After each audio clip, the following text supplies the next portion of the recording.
सजग 7वीं कड़ी। घर में कलह।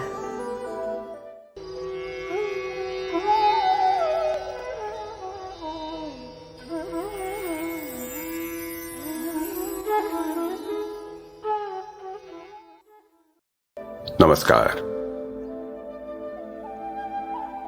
गुड़िया को अपने मां बाबा को साथ बैठे देखकर बड़ा अच्छा लगता था।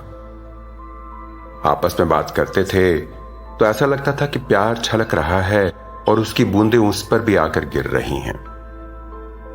कभी कुछ मतभेद होता भी तो दोनों के चेहरे पर गंभीरता तो होती थी, पर हाव भाव ऐसे कि गुड़िया को ऐसा कभी नहीं लगता था कि सुलझेगा नहीं। गुड़िया के मन में यह अडिग विश्वास था कि उसका संसार मजबूत और स्थिर है और उसके मां बाबा उसे अपने कंधों पर थामे हुए हैं। वो घर में, गली में, गांव में, कहीं भी हो, उनके साथ हो कि नहीं, उनकी छांव का आभास सदा रहता ही था।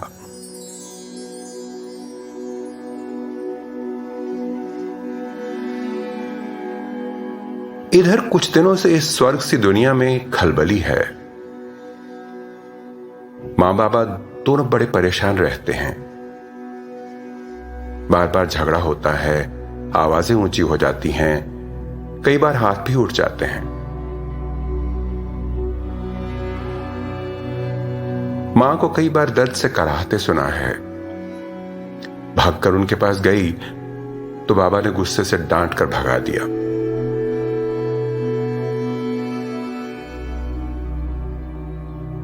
और झगड़ा न भी हो रहा हो तो दोनों अलग अलग एक दूसरे से खिंचे खिंचे घर के अलग अलग कोनों में बैठे रहते हैं।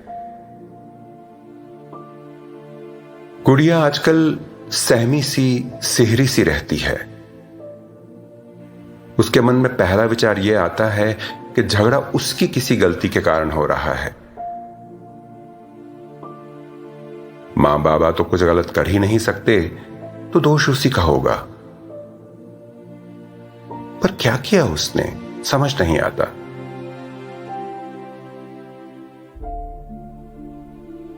फिर लगता है कि उसका वो सुनहरा संसार बिखरने लगा है। मां बाबा साथ नहीं हैं तो उसके लिए कोई सहारा कहां बचेगा, कहां जाएगी। नन्ही सी जान है, इन सब प्रश्नों का उत्तर ढूंढने जाए भी तो कहां। ऐसा चलता रहा तो गुड़िया लाखों बच्चों की तरह अपने घर में माता पिता के रोज के झगड़ों और मारपीट को देखते देखते बड़ी होगी।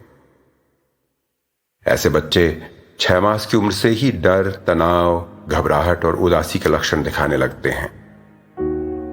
थोड़े बड़े होते हैं तो उनके व्यवहार में गुस्सा, वैर, चिड़चिड़ापन, बात न मानना, गलत काम करना वगैरह औरों से कुछ ज्यादा दिखता है।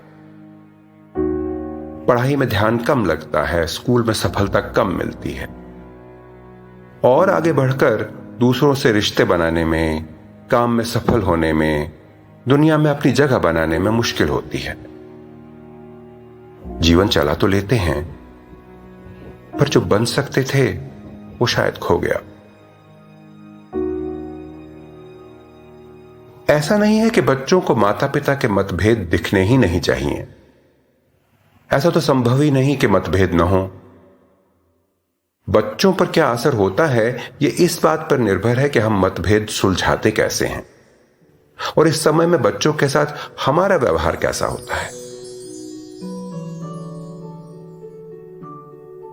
जहां जहां बच्चे देखते हैं कि माता पिता के बीच मतभेद तो होते हैं, पर उनके ऊपर शांति से बात होती है, दोनों कठिनाइयों को सुलझाने और एक दूसरे की बात समझने की कोशिश करते हैं, बात करते समय एक दूसरे के लिए व्यवहार में आदर और प्रेम दिखता है, तो कठिन स्थितियों में संतुलन बनाए रखने की सीख मिलती है। जहां देखते हैं कि मतभेदों के चलते माता पिता का व्यवहार बच्चों के प्रति रूखा नहीं हो जाता, तो मन में यह विश्वास जागता है कि उनका अपना संसार मजबूत है, आते जाते थपेड़ों से बिखर नहीं जाएगा। ये देखते हैं कि मतभेद सुलझे नहीं तो भी दोनों के रिश्ते में कड़वाहट नहीं आई, तो अपने जीवन में रिश्ते निभाने की समझ बनने लगती है। ऐसा करने के कई रास्ते हैं। आपने खुद कई अपनाए होंगे या किसी को करते देखा होगा। उन पर एक नजर डालें। महसूस करें कि जब कलह और झगड़े से शांति और दोस्ती की ओर चलने लगते हैं तो मन को कितना सुकून मिलता है। इस सप्ताह घर में कोई मतभेद उठा तो उसे ऐसे सुलझाएं कि बच्चों को सहारा मिले, धक्का नहीं। अगले सप्ताह एक रास्ता हम भी सुझाएंगे। उलझने सुलझें, झगड़े निपटें, बच्चों के सर पे आपकी छाया बनी रहे।